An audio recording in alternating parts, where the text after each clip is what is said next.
गीत गोविंद शार का संबंध निम्न में से किस शैली से है?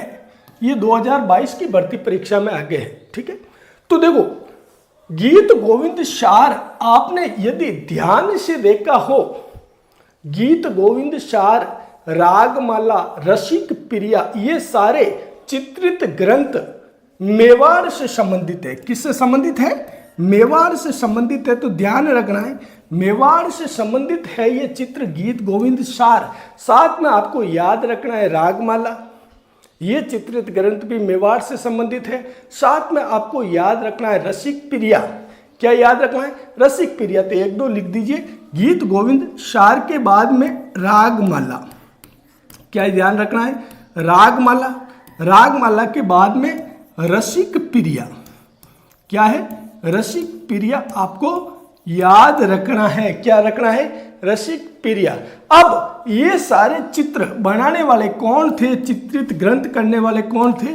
तो आपको याद रखना है साहिबुद्दीन। क्या याद रखना है? साहिबुद्दीन चित्रकार था जो मेवाड़ में, उसने ये सारे चित्रित ग्रंथ किए थे, गीत गोविंद शार, रागमाला और रसिक प्रिया। अब एक प्रश्न यहाँ से और बन सकता है, इसका तो आंसर हो गया मेवाड़ से संबंधित है।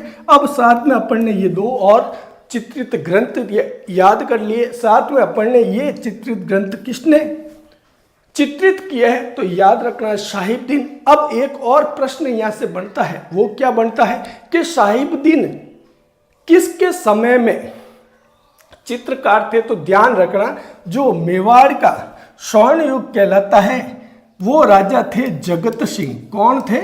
जगत सिंह। जगत सिंह याद नहीं रखना है, जगत सिंह फर्स्ट याद रखना है। क्या याद रखना है? जगत सिंह फर्स्ट। ठीक है, गला खराब है, आवाज प्रॉपर आपके पास नहीं आ पाए तो भी कोई बात नहीं, बिल्कुल अच्छी तरह से वीडियो को जरूर देख लें। सर्वोत्तम देने का पूरा प्रयास हो रहा है। तो